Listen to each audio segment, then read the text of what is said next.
Oke, saat ini kita sedang bersama Bapak Rektor ya, Bapak Yulviverius. Apa kabar Pak? Alhamdulillah sehat nih, selamat pagi nih. Dari mana nih? Kita dari Bengkulu News. Oh, Bengkulu nih, wah memang betul-betul good deh. Oke, baik. Nah, kita bakal berbincang-bincang nih Pak mengenai Universitas Hazairin ya. Ya. Lebih mendalam lagi itu seperti apa sih? Oke, ya.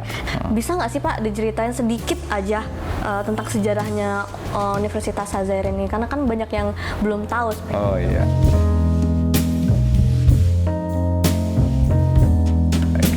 Jadi Unihas ini atau Universitas Profesor Dr. Hazairin ini kan di bawah Yayasan Semarak Bengkulu. Yayasan Semarak Bengkulu itu sendiri lahir sejak tahun 1928 ya. Nah, kemudian ketika itu banyak kegiatan usaha yang dilakukan. Nah, oleh kepala sirah, kepala marga atau kepala desa saat sekarang atau lurah singkat kota itu mendirikan suatu yayasan pendidikan dengan tujuan agar anak-anak Bengkulu itu tidak ketinggalan di dalam dunia pendidikan. Itu dulu. Jadi orang-orang kita yang lama, bapak-bapak kita yang lama itu sudah memikirkan loh bagaimana nanti anak-anak cucunya jangan ketinggalan di dalam bidang pendidikan. Nah, kemudian berdirilah yang pertama namanya UNSEP. Nah, UNSEP Universitas Semarak Bengkulu. Nah, pada tahun 1968, kalau saya tidak salah nih nanti ya, itu kan berdiri Provinsi Bengkulu. Nah, berdiri Provinsi Bengkulu, salah satu syarat dari Provinsi Bengkulu harus ada yang namanya perguruan tinggi negeri. Nah, diinisiasi oleh para pendahulu Provinsi Bengkulu, maka UNIP didirikan. Nah, karena UNIP didirikan, tentu mencari mahasiswa. Nah, oleh karena itu, karena sama-sama tujuan pendidikan, para pendahulu kita itu menyumbangkan, ini saya kutip dari pidatonya Pak Gubernur pada Dies Natalius UNIP ya, bahwa Yayasan Semarak Bengkulu itu menyumbangkan SDM dan SDA kepada UNIP yang sekarang ada di Kandang Limun. Apa yang disumbangkan? SDM-nya apa? Mahasiswa angkatan pertama. UNIP itu dulunya mahasiswa UNSEP. Ya, Universitas Semarak Bengkulu di bawah Yayasan Semarak Bengkulu. Nah, kemudian SDA-nya apa? Lahan yang ada di sana.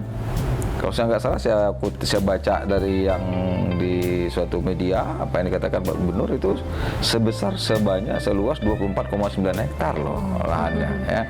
Bahwa konsentrasi orang-orang dahulu, pendiri-pendiri yayasan ini sudah jelas konsentrasi terhadap pendidikan. Nah, karena UNIP berdiri, begitu banyak animo yang ingin kuliah di UNIP, tentu tidak hanya masyarakat Bengkulu, ada juga dari luar Bengkulu. Ya kan, yang ingin kuliah. Nah, kemudian pada tahun 84 Yayasan Semarak Bengkulu mendirikan yang namanya Unihas, Universitas Profesor Dr. Hazairin. Kenapa dipakai Hazairin? Karena Hazairin itu adalah seseorang pahlawan nasional yang berasal dari Provinsi Bengkulu. Dulu dia kan belum pahlawan nasional, baru 91 diwujudkan, tapi beliau kan pejuang di sini.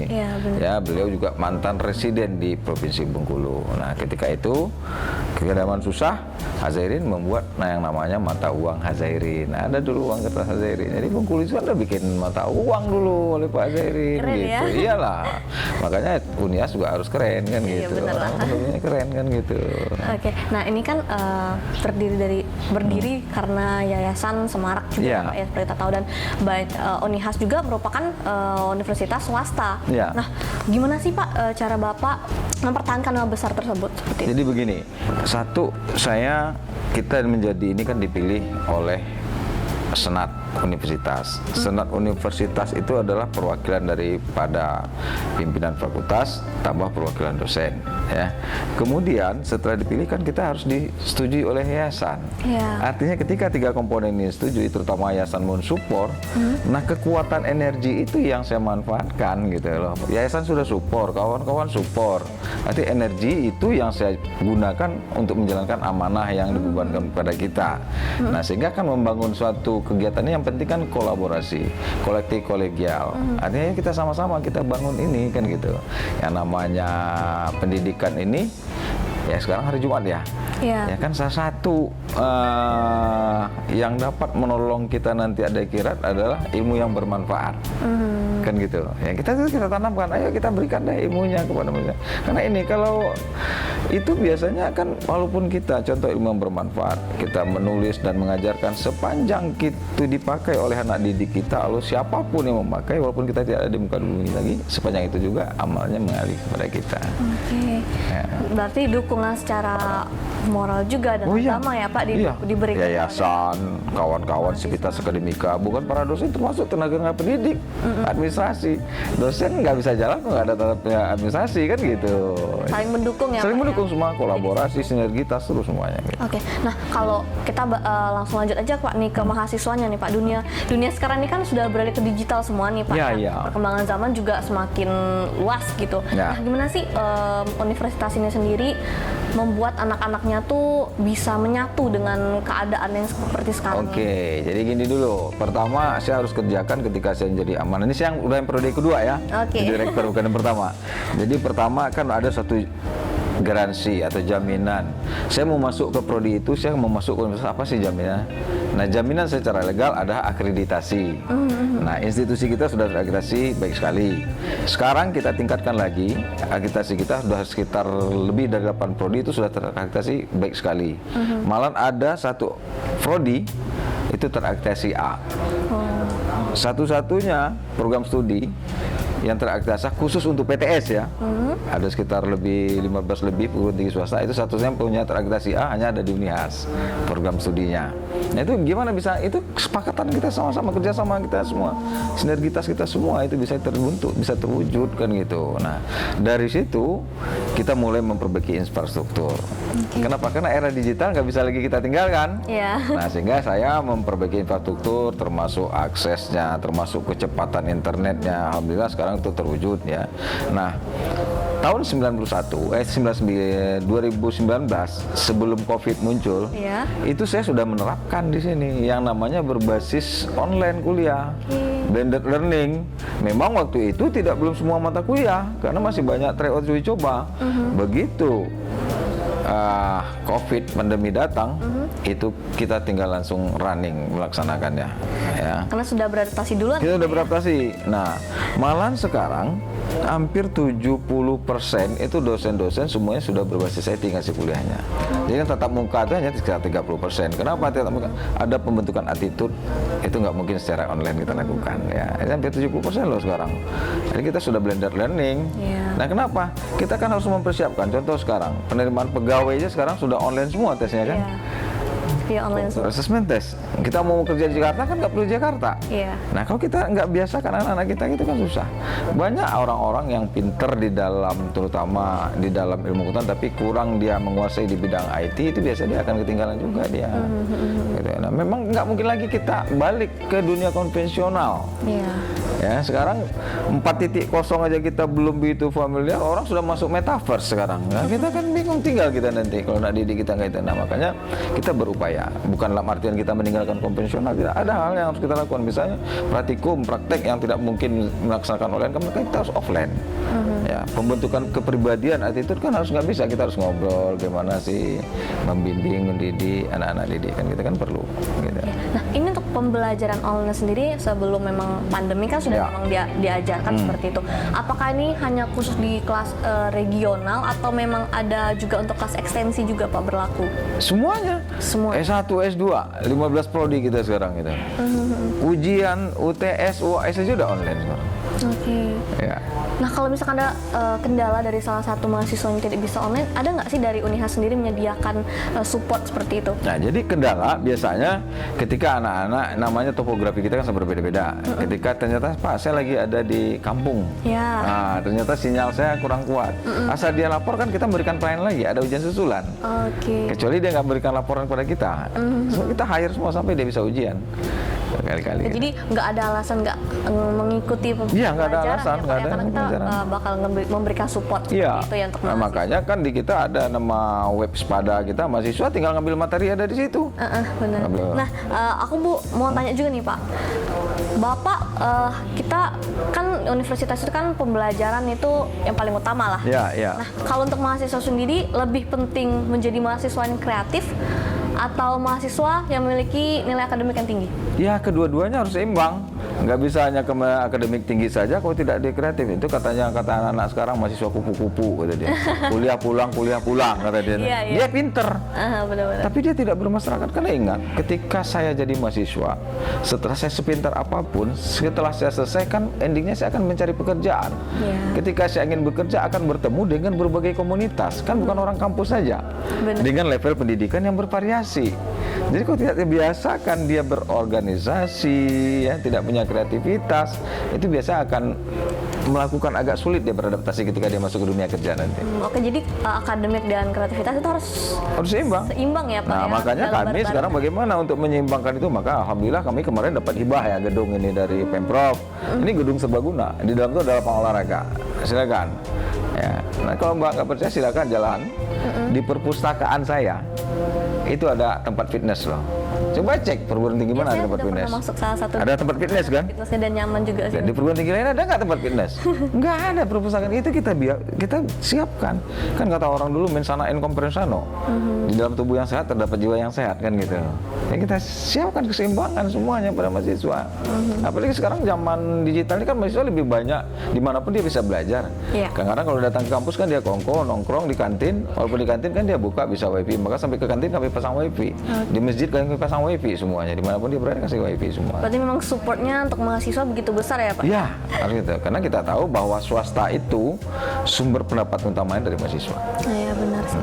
Nah ini kan tadi ngebahas juga soal organisasi seperti itu ya Pak. Nah kebanyakan nih orang beranggapan bahwa mahasiswa yang aktif dalam organisasi kadang tuh cenderung tidak aktif dalam perkuliahan seperti itu. Apakah benar seperti itu Pak? Itu kan animo sebagian orang. Coba bayangkan anak-anak misalnya berorganisasi itu, dia tuh anak-anak yang punya talenta, ya apalagi misalnya anak seni, anak olahraga, karena semuanya harus diperhitungkan. Mbak bayangkan misalnya Mbak jadi seorang artis, atau saya menjadi seorang aktor, saya harus menghafal sekian banyak skrip yang tidak saya buka begini kan membacanya kan? Iya benar. Artinya anak-anak pintar semua. Sekarang bagaimana kita memanagenya sebenarnya? Jadi mereka tuh sudah mulai menyeimbangkan antara otak kiri dan otak kanannya yang organisasi itu biasanya. Berarti pemikiran tentang mahasiswa yang aktif dalam organisasi itu tidak aktif dalam perkuliahan itu hanya pemikiran beberapa orang. Iya, hanya itu enggak. Kalau bagi saya enggak itu. Anak-anak itu kadang-kadang jika serius loh anak-anak itu, karena dia kan menyelesaikan sesuatu dengan serius maksudnya. Karena mereka juga memiliki jiwa yang berapi-api juga kan Pak ya dalam hal apapun seperti itu. Nah ini sebelumnya minta maaf dulu Pak ya.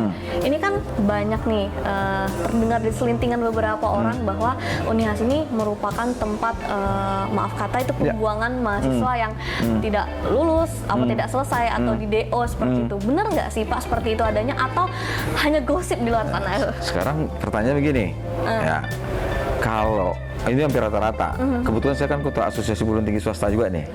Semua perguruan tinggi swasta di Provinsi Bengkulu saya ketuanya. Yang masuk ke negeri itu rata-rata kata orang-orang yang pintar semua. Iya kan? Iya. Nah sekarang pertanyaan saya, lebih mudah mendidik orang yang pintar apa lebih mudah mendidik orang, mana yang lebih mudah mendidik orang pintar pada yang nggak pintar katanya masuk ke perguruan tinggi swasta? Pada yang nggak pintar dong. Berarti dosennya hebat-hebat dong, bisa orang nggak pintar jadi pintar. Iya benar. Kan begitu. Kan mendidik manusia ini tidak sama seperti membuat donat. Kalau donat ada telur, ada tepung, diadon, jadi keluar donat. Kalau ini enggak, masuk manusia, yang memprosesnya manusia, keluarnya juga manusia. Sehingga ini kan harus kita upgrade. Yang memproses kita upgrade. Dosen-dosen dari S1, S2 kita tingkat S3. Kalau sekarang jadi dosen nggak harus S2. Kita lakukan kursus-kursus, sertifikat-sertifikat. Mahasiswa juga kita upgrade. Kan gitu. Nah sekarang buktinya, coba cek. Mana yang banyak menjadi kepala daerah di tingkat 2 Provinsi Bengkulu, alumni Unihas atau alumni mana negeri. Coba aja cek sekarang. Dia mau Dewan, coba aja cek. Ya kan? Hal itu kan tidak benar seperti nah itu, itu kembali kepada individunya, mahasiswanya. Oke. Nah kalau misalkan tanggapannya nih Pak, biaya kuliah di Unihas nih mahal, mau ini aja dikit-dikit uang, itu gimana nih tanggapan Bapak? Itu kan sedikit-sedikit uang itu kadang-kadang itu ada kegiatan-kegiatan yang di luar ordinary, artinya di luar aturan yang mereka laksanakan. Berarti kan harus mereka mengeluarkan. Nah itu kan image-nya sekarang kita sudah pelan-pelan sudah kita agak kita hilangkan lah ya yang image-image-nya demikian. Saya dulu waktu pertamanya memang image itu saya dengar juga masuk Unihas mahal, tapi setelah saya cek, saya bandingkan uang kuliah kita justru lebih murah daripada PTS yang lain. Ya, cobalah dicek. Nah, ada nggak sih bantuan sosial sendiri untuk para mahasiswanya yang kurang mampu seperti itu, apalagi yang berprestasi? Kan ada beasiswa. Kita prioritaskan beasiswa.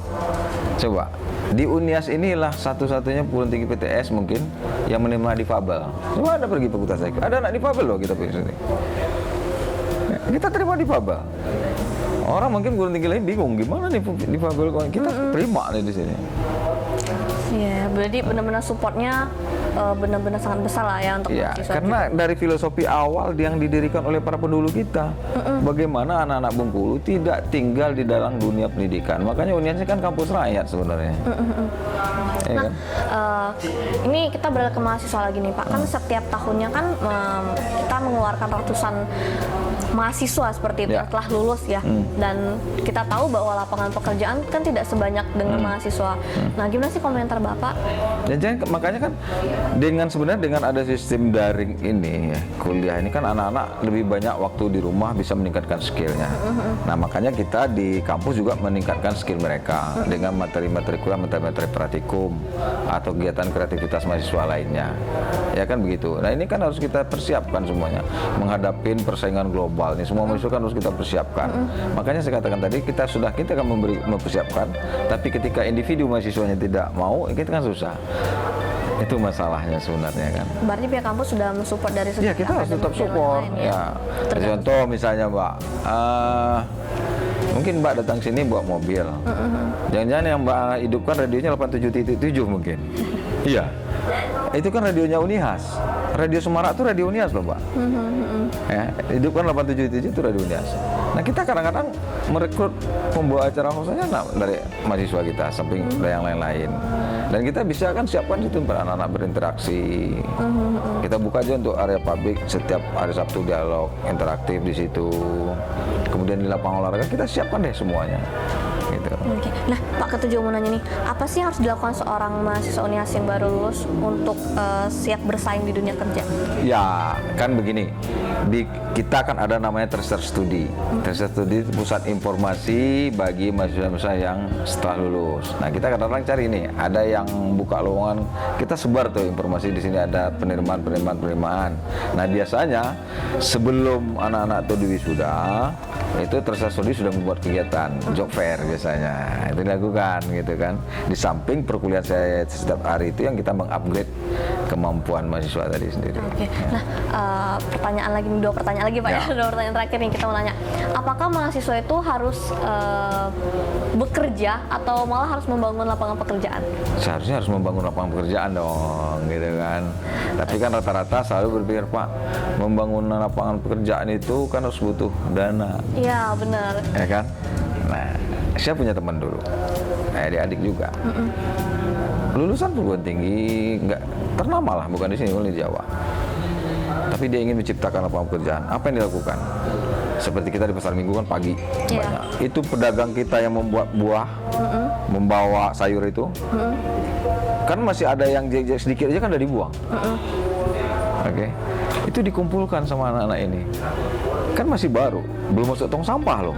Disortir, kemudian disortirnya, dirapikan, dibersihkan, di packaging, dibungkus pakai aluminium foil, di packaging itu. Ada nilai jual. Itu contoh ringan loh. Dari situ ya Pak? Dari situ contoh ringan. Sekian banyak pasar kan nggak bisa dikerjakan sendiri. Nah, itu tadi komunitas teman-teman dia sama kuliah tadi. Tapi kalau kita harus berpikir harus modal besar langsung, ya mungkin bisa dari keturunan orang atau keturunan mungkin punya modal ya. Kebayang nggak dulu Mbak ada media-media online? Nggak kebayang, ya kan? Nggak kebayang Mbak. Kan sekarang itu banyak mahasiswa punya HP canggih, tapi tidak dimanfaatkan untuk mendatangkan benefit. Hanya untuk chatting, apalagi selfie, padahal melalui HP beberapa aplikasi yang bisa dia manfaatkan. Iya, sebenarnya. Contoh misalnya kalau dia mau apa? Mungkin dia bikin aplikasi jasa antar jemput orang belanja, mungkin belum ada di sini. Bu, belanja di pasar situ, siapkan belanjanya nanti saya antar ke rumah. Ibu belum ada, silakan. Belum ada, yang belum kan ada Gojek yang antar. Mungkin bisa saja. Tapi kan butuh mahasiswa yang punya kreativitas. Iya. Apalagi sekarang kata orang dunia itu kan sudah genggaman, ya kan? Mau pindah kemananya di ujung jari, pindah kemana? Tergantung di videonya Pak. Iya itu. Oke, terakhir Pak, pesan untuk mahasiswa Unihas Pak? Ya pesan saya kepada untuk mahasiswa, silahkan para mahasiswa terus berkreasi, berinovasi, ya selalu optimis menatap masa depan dalam era persaingan global ini. Jangan takut. Yang penting ikhlas itu ya. Nah, itu saja pemirsa obrolan-obrolan kita bersama Bapak Rektor. Sungguh asik ya pemirsa, kita jadi bisa mengenal lebih jauh nih tentang Unihas seperti apa. Oke, itu aja. Saya Cindy dan rekan-rekan tim kami. Saya ucapkan selamat siang. Siang ya.